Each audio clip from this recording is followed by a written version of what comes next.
Glorificado seja o nome do Senhor Jesus Cristo. Amém? Nós vamos ficar de pé. O tema é o mesmo. O tema é Memoriais de Deus, que é o Calvário e o Getsemane. Amém? É o Memoriais de Deus. Agora apenas algumas leituras diferentes. Então aí a parte 2, Memoriais de Deus,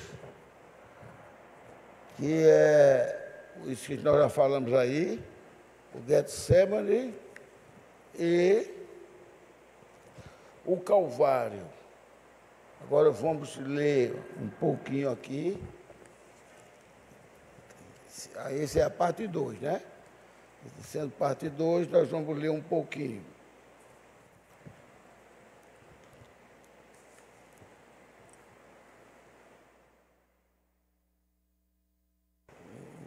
Vamos ler aquele que a gente leu, porque está dentro do tema mesmo.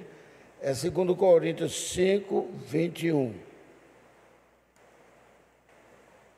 2 Coríntios 5, 21. Quem puder ficar de pé, fique.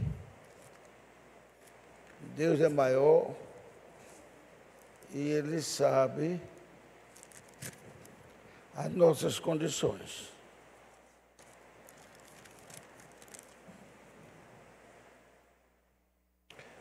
Então, vamos ler esse primeiro versículo, 21.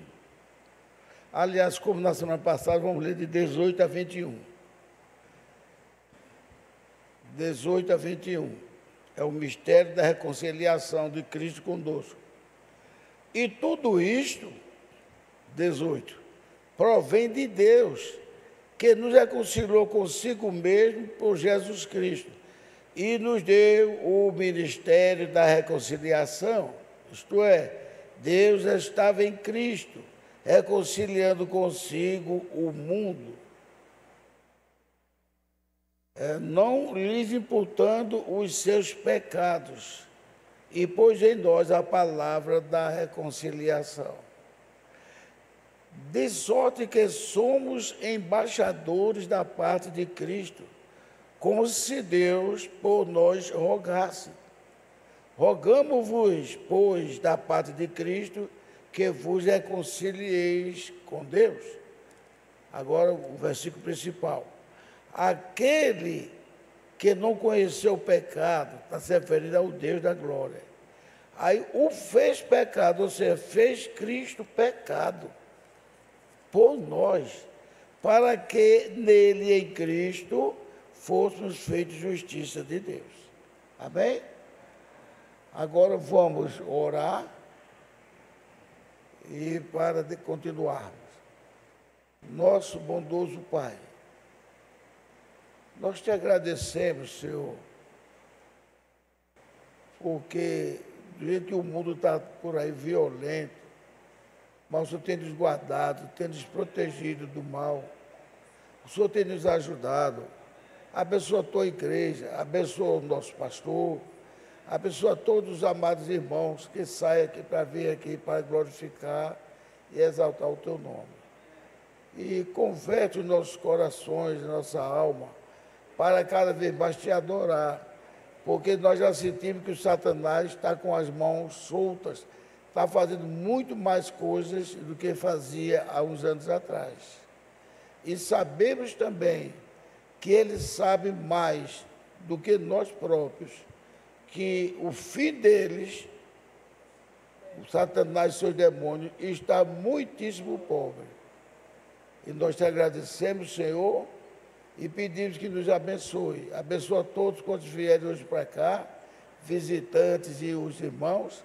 Abençoa o irmão Ricardo com os seus músicos, para que tudo saia perfeito diante de ti. E também abençoa os rapazes que estão aí na retaguarda, para que ajude este culto com a parte técnica que eles têm que fazer. No nome do Senhor Jesus Cristo, nós te pedimos e agradecemos. E clamo a meu favor que nenhum espírito mau possa se apossar de mim. Amém? Aleluia. Poder sentar, preciosos irmãos.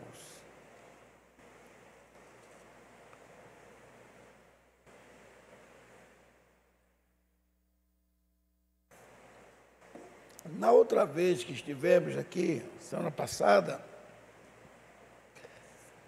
quando eu fui entrar no verdadeiro tema, que é Getsemane e Calvário, o tempo se esgotou. Então agora eu vou falar mais sobre ele, Getsemane e Calvário. Então veja, a memória de Deus, né?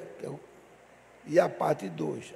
O Getsemane foi a vontade de Deus, a sua morte, ou seja, a morte de Jesus Cristo. A Deus agradou moê-lo. Como custou caro o preço da nossa salvação? Custou caríssimo. Você já imaginou se um homem poderoso dissesse: vou matar o meu filho para beneficiar vocês, trabalhadores, que não estão nem trabalhando certo, estão falhando. Quer dizer, eu vou matar o meu filho querido. Nós já ouvimos várias vezes aquele exemplo do homem que matou o filho do rei e foi preso numa masmorra, não tinha nenhum bom tratamento. Tinha assim, se aproximando o dia da sua execução. E aquele rei era um rei muito bom, e todo dia pensava: meu filho era uma maravilha, ia tomar o meu lugar, ia me ajudar, ia tomar o meu lugar. Por que aquele camarada foi matar o meu filho? Meu filho não saía para brigar com ninguém. Aí o dia que ele rei saiu, eu vou visitar ele. Estou sentindo muita falta do meu filho. Aí quando chegou lá, falou com os homens carcerários que queria entrar. Aí ele entrou. E para contar a história, ele disse: por que meu filho nunca fez mal a ninguém? Ia ser muito útil a mim. E você o matou. Aí aquele assassino baixou a cabeça, começou a chorar, todo barbudo, feioso, roupas imundas. Aí chorou: eu também não sei, seu rei. Foi uma inveja tão grande que veio sobre mim, que eu não suportei ver seu filho tão bem quisto. E eu não sou ninguém. E eu nunca iria estar no lugar dele.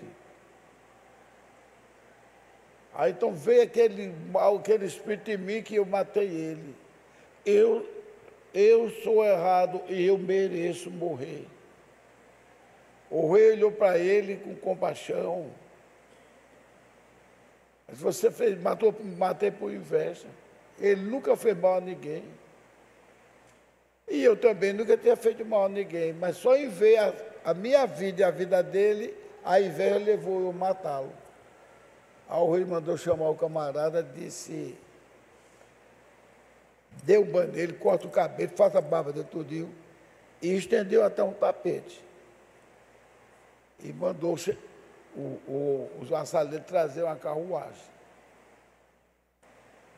Aí o cara ficou admirado: majestade, esse homem criminoso matou o seu filho, o senhor vai soltar ele? Eu vou soltar. Aí disse: você matou meu filho, eu vou colocar você agora no lugar do meu filho, porque ele se humilhou e confessou.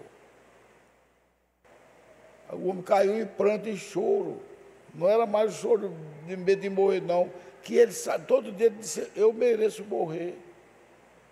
E o que é que nós diríamos para Deus? Meu Deus, nós merecemos morrer, não é? Porque nós fazemos muito mal, apesar do bom exemplo que o Senhor deu de amor por nós. Então o rei disse: você vai ficar no lugar do meu filho. Foi assim que Deus fez. Ele viu que ninguém ia escapar. Ninguém mesmo tinha condições de escapar da morte.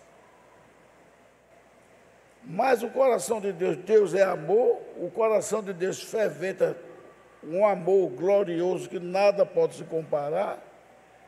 Então ele disse para o filho: filho,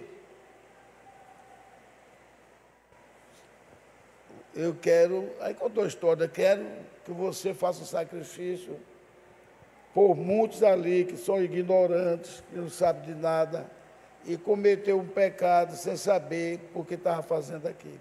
E acertou com Jesus Cristo. Essa é a parte que eu li aqui. Aí Deus diz: eu vou moer você. Você vai sofrer dores que nenhum humano poderia suportar. Você vai sofrer afrontas que a homem nenhum se diria, e você vai sofrer. Mas acertou com Jesus Cristo. Aí Jesus Cristo se fez carne e habitou entre nós. A alegria de Jesus era tão grande que ele já autorizou os anjos dizerem: glória a Deus nas alturas e paz na terra aos homens de boa vontade. Amém? Aí os anjos disseram: porque eis que é nascido Jesus, o Filho de Deus, e disse que estaria numa manjedoura. E nós sabemos toda a história que tentaram matar, mataram crianças. Veja só, mataram muitas crianças já para ver se atingia Jesus.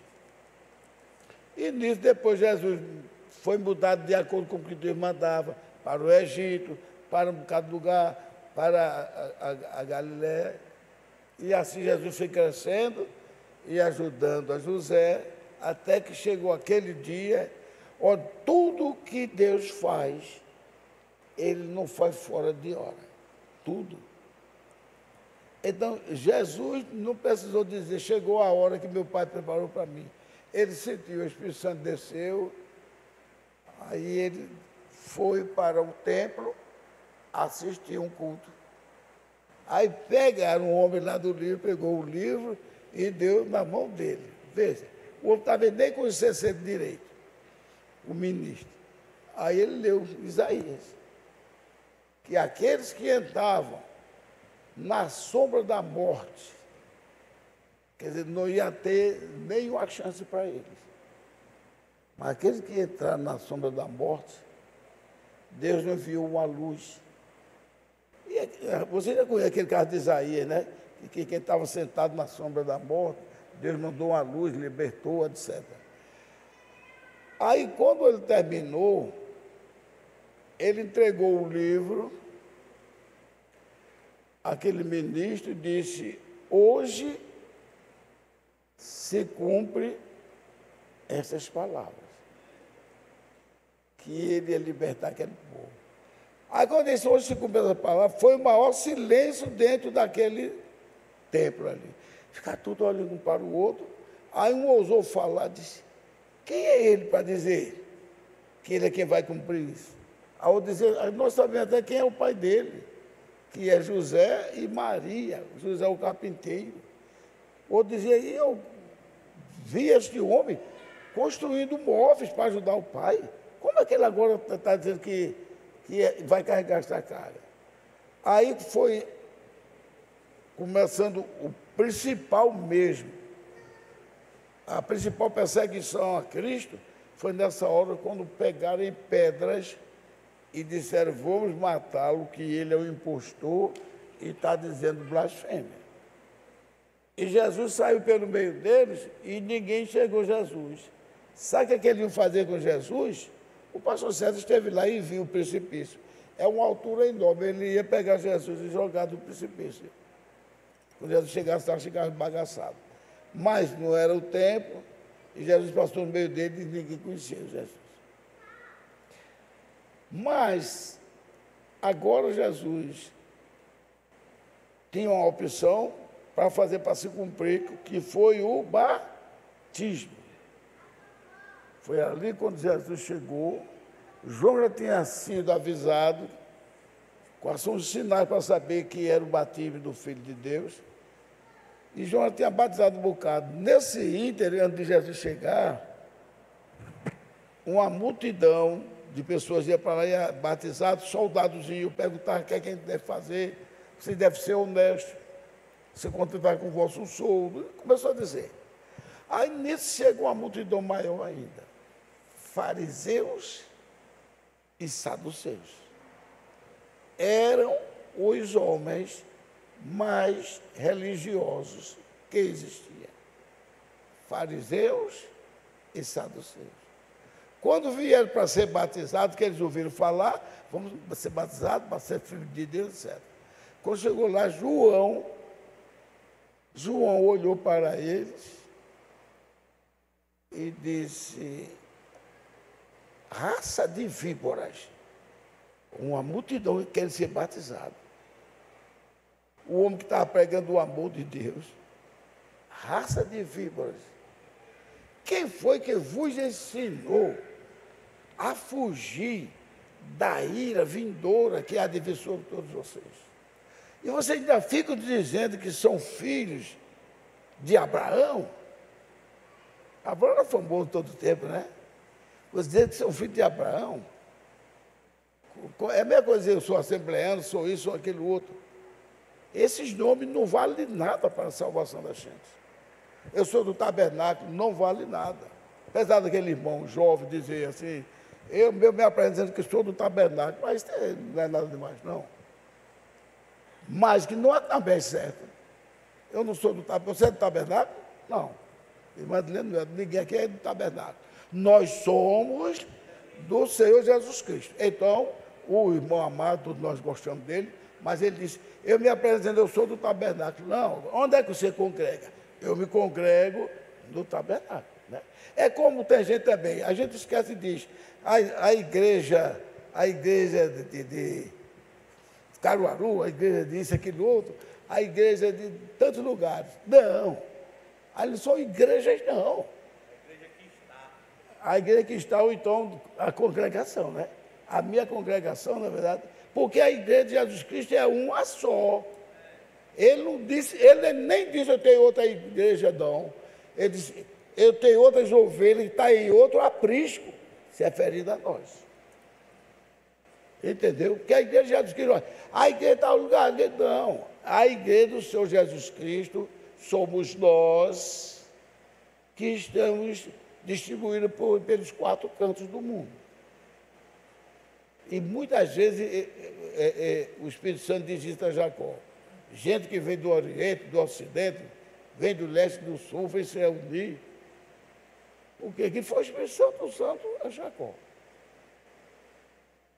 E mais uma vez mostrando, quando Deus também diz, filho de Jacó, o meu povo, descendência de Jacó, como é que Jacó podia ser um trapaceiro? Viu, irmão Fernando, você que é novo. Nunca pregue que Jacó foi trapaceiro. Eu estou dizendo isso a você. Eu já disse aqui, se Caleb já ouviu, mas nunca pregue que Jacó foi trapaceiro. Jacó foi o gigante.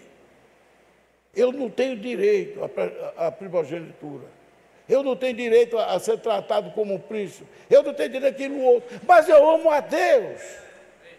Eu amo a Deus e vou me esforçar, que eu quero a primogenitura para mim. Ah, meu irmão, nem liga. Meu irmão fica dormindo, quando você acorda, vai, caça, tu desliga. Eu quero. Ia dizer para a mãe dele, meu filho, calma. Até que um dia a mãe dele disse, olha, eu vou lhe contar um segredo.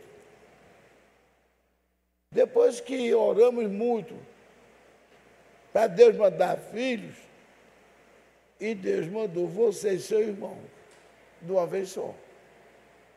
Mas o anjo do Senhor me disse, no teu ventre, sim, eu começava a sentir uma briga que não era lombriga, não.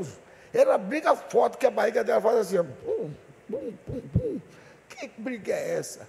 Aí ela foi orar, que era aqui dentro dela. Aí Deus mandou o anjo dizer, é que dentro do teu ventre tem 2 nações. São 2 moleques, 2 meninos. Aí diz, o maior servirá o menor. O maior, eu vou saber quando nascer. Quando nasceu o maior, que foi Esaú, né? Quando nasceu Esaú, quando a parteira começou a puxar Esaú, que saiu o pezinho de Esaú, Vê se tivesse tirado a fotografia, vamos tirar a fotografia da Bete. Quando foi tirando Esaú, saiu uma perninha, e cadê a outra sair? E a patena puxou, quando puxou, a mão de Jacó estava segurando, eu vou sair igual a ele. Quem foi que foi dizer isso a Jacó no vento? A mão de Deus. Como é que esse homem levou tanto nome de que era enrolão, era isso, aquilo, outro? Foi a mão de Deus. Dá força a uma criança para não largar e ir puxando. Aí a patena disse, eita, vem outro. Aí puxou. Quando saiu a mãozinha dele, passou a cabeça, tirou os dois. Pronto. Aí daí está tudo tranquilo. O maior era ele. E Deus disse, antes que os dois cometessem pecado ou mal algum, eu já amei a Jacó e aborreci Esaú. Oh, irmão, glórias a Deus. Essa pergunta que o senhor fez para mim, eu ia dizer, e agora qual é o mal que tem, que Jesus já tinha dito? Eu aborreci o mais velho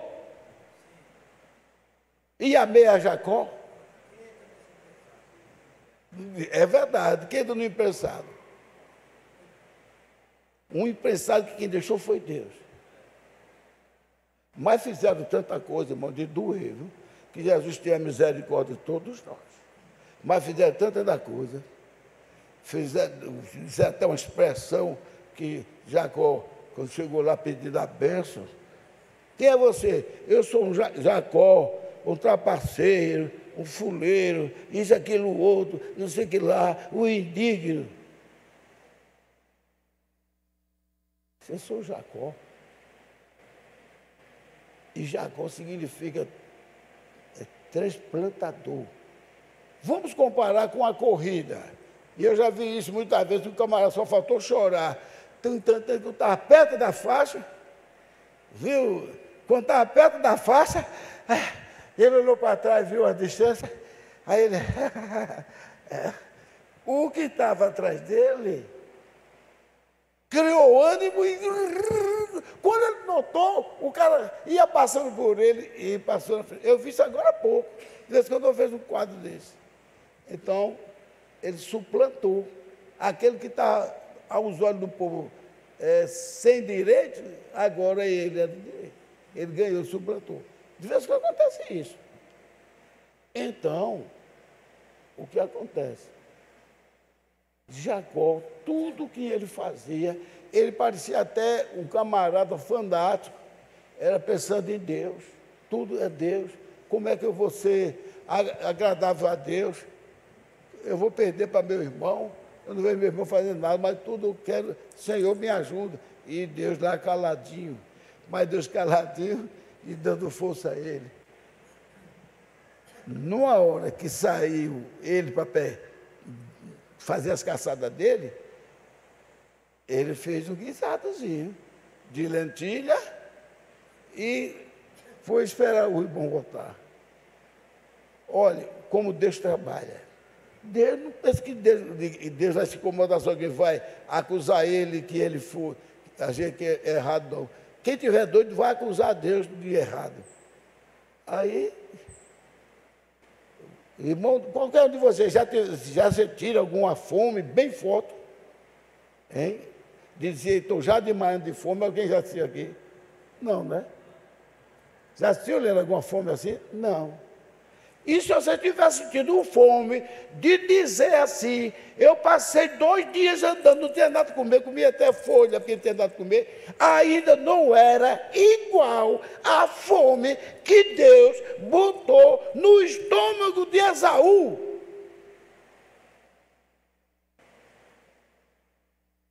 A fome dele era tão grande que já à distância, ele sentia o cheiro da comida. Oh, que cheiro, eu estou morrendo de fome. Um homem zarrão forte, eu estou morrendo de fome. Você preparou uma comidinha? Se encontrasse uma mulher, perguntava, você tem uma comidinha? Não tinha. Vou morrer de fome. Aí foi andando, aquela fumacinha. Jacó? dá-me desse, não morro de fome, Jacó. Aí Jacó disse, estou. Mas se você passar para mim o direito da sua primogenitura, e Deus olhando do céu, Deus nunca se engana. Aí ele disse, e que me adianta eu ter uma primogenitura e morrer de fome? Já é sua, você juro. Pronto. Depois ele ainda foi acusar, ele ainda mentiu diante de Deus, dizendo, o meu irmão me roubou minha primogenitura. Roubou não, porque ele sabia que não ia valer, ele negociou. Foi profano, justamente, profanou. Quando ele fez, olha gente, não tem coisa de valorizar mais a Deus do que obedecer a sua palavra. E não tem coisa de odiar mais a Deus você desfazer a palavra dele. Foi.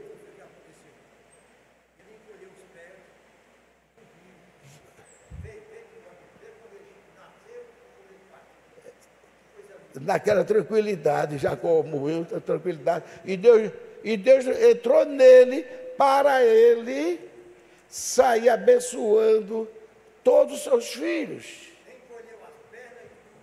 E dormiu no Senhor. Agora você veja, até as tribos de Jacó, ele deu uma profecia. E quando falou na profecia, Deus escolheu um homem de guerra. Não pensem vocês que Judá era o mais valente que tinha ali. Não. Pelo contrário, ele até ajudou também a querer matar José. Mas Deus escolhe como ele quer. Aí, quando estava dando profecia, ele nem vou falar dos outros. Primeiro, ele condenou um. Condenou o filho primogênito porque, né, traiu ele. No próprio quarto do pai, traiu ele. Foi Rúben. Mas quando chegou a vez de Jacó, de Judá, ele disse, Judá, tu serás um leãozinho com os dentes pegados no pescoço dos teus inimigos. Ou seja, você vai vencer todos os seus inimigos. Davi não teve nenhuma cicatriz de espada. A Bíblia não diz. Se teve, a Bíblia não diz. A pessoa brigar no meio de mais de 100, 200 com a espada. Eles, companheiros dele, e muitos companheiros dele caíram mortos. E ele nem um corte levou. E quando ele foi buscar os prepúcios, não levou nem um arranhão. E era para trazer 100, ele trouxe 200. Ninguém vencia. É porque Judá, o leão da tribo de Judá, aí Davi, mas feliz daquele que Deus abençoar. Abençoou Davi e disse, você vai ser meu guerreiro. A ponto dele se comparar, quem quiser ver o grande prestígio que Davi tem, entre vários salmos, veja o Salmo 89, que Deus ia dizer, se ele falhar, ou a descendência dele, eu castigo, mas não tiro ele da minha descendência de vitória. Quando ele queria comparar um homem bom, valente, todo homem que for bom será como Davi. Mas Davi fez aquelas coisas, mas ele abençoou. Eu estava lendo o irmão Branda, e eu sempre concordei com isso, mesmo sem ter lido o que o irmão Brando escreveu. O irmão Brando, se você quer criticar, como é o nome daquele profeta? De Nínive, que sai na baleia? Jonatas. Não critique Jonatas, não, que Jonatas desobedeceu a Deus, não. Aquilo ali foi o trabalho da mão de... Esse homem vai sofrer para uma cidade. Quantos mil tinha na habitação de Nínive? Muitos mil, né? Eu não sei quantos mil. que até o pastor Sérgio diz, um homem com uma pregação só, converteu, não sei quantas mil. Aí tem que dizer isso para glorificar a Deus, eu digo, mas não foi o homem, não. Ali não teve nada do homem. Primeiro, ele teria morrido sem fôlego na barriga do peixe. E o oxigênio da gente tem poucos minutos para resistir. Mas o irmão Brando, Deus faz as coisas como quer. E o irmão Brando sabia, e nós sabemos, que ele estava com medo de ir a Nínive. Uma multidão daquela, ele apresentasse como profeta de Deus. Aí Deus tocou nele, que ele foi no navio, e do navio nós conhecemos a história. Conhecemos a história, e o peixe, quando o vomitou, você veja mais uma coisa, que um peixe grande não pode ir para a areia. Sabia disso? Ele fica encalhado. Um peixe grande não pode. Ele, quando estava perto da praia, ele abriu a boca dele, lançou aquele molecão todo cheio de baba, cheio das substâncias químicas que era para destruir a carne dele. Aí os homens viram aquilo lá, o quê? Esse homem saiu da boca do peixe, do peixe que é presente do nosso Deus. Esse homem é de Deus. Até as galinhas, os cachorros, e os passarinhos que eram criados, foram obrigados a jejuar. Tem que jejuar todo mundo. E Deus salvou a cidade. Então, parece a desobediência. Tanto é que Jesus não iria elogiar uma desobediência. Mas ele disse, vocês querem um sinal? Uma nação má e... Tem dois nomes aqui, dá dois adjetivos. Nação má e... que pede o sinal. É porque aqui eu não tinha preparado isso aqui agora, não, veio na mente. Pede o sinal, mas não será dado outro sinal a ela, esta nação, que não seja o sinal dos Jonas. Né? Porque vocês vão ver o homem que vai ficar na terra, parecendo que está morto, mas no terceiro dia ressurgirá. Agora, ele vai se apresentar para todo mundo? Não. Vai se apresentar para os dele. Porque os outros tiveram a sua chance. Eu digo uma expressão que eu posso estar errado, mas eu nunca vi o povo para gostar tanto de maltratar Jesus como saduceus e fariseus, e eram homens altamente religiosos. Deus permite tudo, o diabo queria. Eu já vi essa expressão do irmão Branda, que o diabo queria fazer tudo para voltar ao céu. Mas Deus não se engana.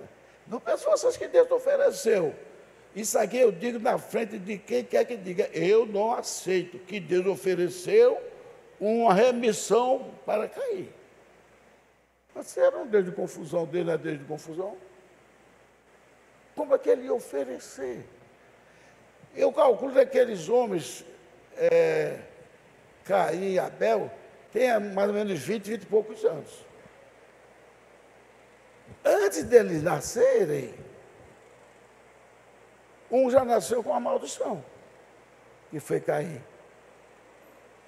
Até se tornou maldita. Os animais que se coçavam a cabeça dele, iam o dia, agora ele nem passa em perto que ele destrói.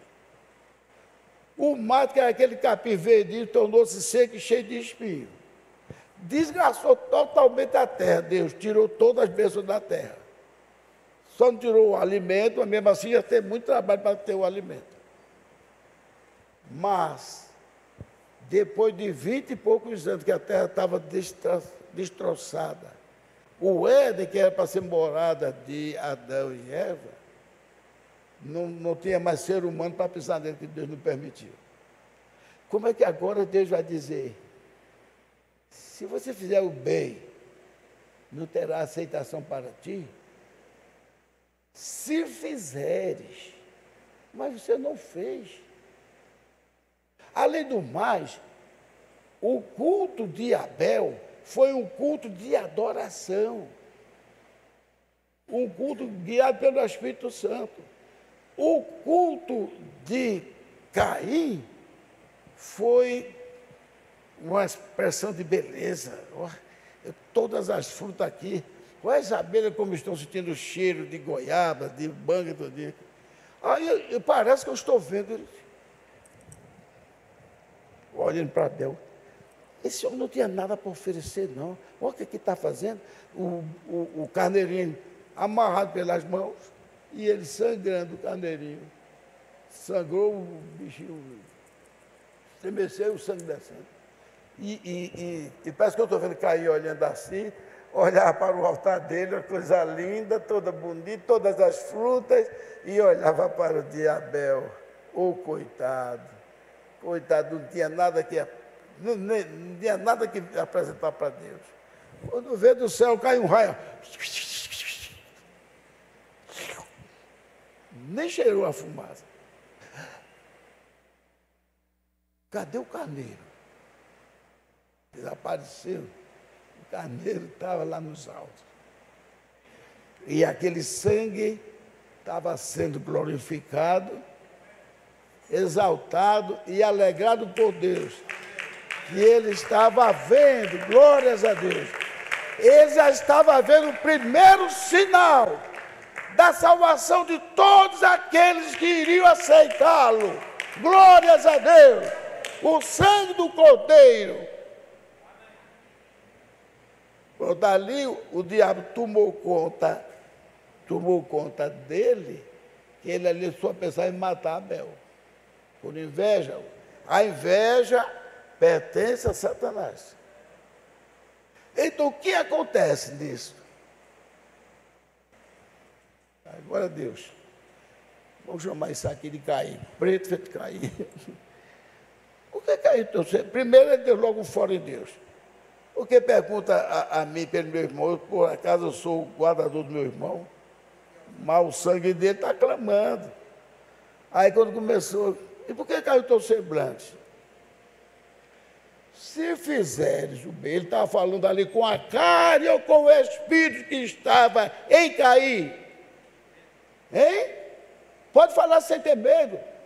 Era com a carne, Deus estava falando com a carne de Caim ou com o espírito que estava em Caim. O espírito, gente. Deus não fala com carne, não.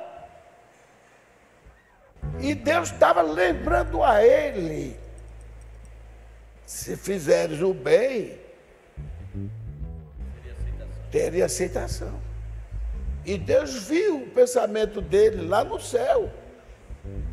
Eu dominarei tudo isso aqui e serei semelhante ao Altíssimo e vou construir o meu reino paralelo ao reino do Altíssimo. Ou seja, o Altíssimo não é mais do que eu. Primeiro, se Deus chegar para você, e se Ele quiser libertar você, primeiro Satanás sai. Se você estiver revoltado, não vou à igreja, sei que lá, não se revolta. Se você estiver revoltado, Deus vai tirar a revolta de você, porque você é filho dele. Nós somos filhos de Deus. Mas ali Deus não tirou, não. Deus apenas fez ele lembrar. Se fizeres o bem, teria sido para ti. Mas que foi que disse antes deles nascerem? Que um ia perseguir a igreja de Deus. E o filho da mulher iria o quê? O filho da mulher iria pisar na cabeça da serpente. Mas esta lhe morderia o calcanhar. Ou seja, isso é uma metáfora, ninguém ficando assim, você persegue, está me perseguindo, larga meu calcanhar, né? Aqui, larga a perseguição. Olha, se eu pudesse dizer que aqui relógios são, eu dizer que o relógio tudo foi criado por Caim.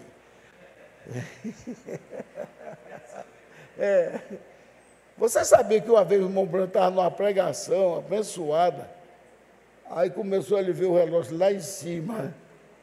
O relógio estava lá em cima, o povo vai ficar tudo nervoso quando vê que o relógio já chegou na hora. Aí o irmão Branco orou a Deus, o relógio, parecia que o ponteiro tinha feito isso aí. Aí todo mundo nem ligou. Quando terminou o culto, o irmão Branco agradeceu. Isso é verídico mesmo. Agradeceu todo mundo feliz, tudo.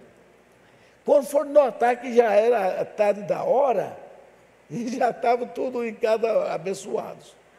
Amém?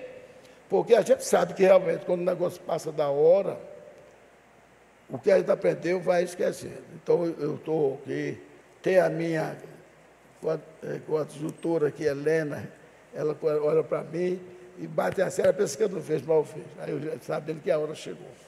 Então, amados, eu não vou me cansar de falar disso aqui para vocês. Se eu vier para semana, se Deus permitir, se eu for falar, vocês não vão achar ruim, não vão? Porque isso aqui está destinado a nós mesmos.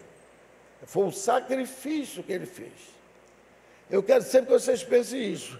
Quando falo em Getsemane, se vocês virem, já mostrou na televisão, é uma pedra de moinho bem grande, rodando em cima das azeitonas, rolando, até que ela vira bagaço. Aquele bagaço espreme e sai aquele líquido verde. Aquele líquido verde é o azeite. Agora, para que é o azeite? O azeite é para ungir o lugar onde faz o negócio, mata os animais, para ficar fedendo, e para também perfumar, fazer perfume com aloe vera e outros mais, para perfumar os sacerdotes, na hora que ele vai fazer a homilia dele, e também quando ele vai entrar no templo para ver o templo lá, ver o maná. Então eles têm que ir perfumados. Aquele perfume é feito pelo azeite, aloe vera e outras substâncias mais. Aquele azeite é o sangue do Senhor Jesus Cristo. Amém? Glórias a Deus. Deus nos abençoe. Eu só quero que vocês pensem nisso. Deus nos abençoe. E na próxima vez eu vou pegar mesmo o azeite mesmo aqui certinho. Porque eu tinha que explicar isso, porque para que a gente ficasse cada vez mais conhecendo a gloriosa vontade de Deus. Então, Deus abençoe a vocês todos. Amém.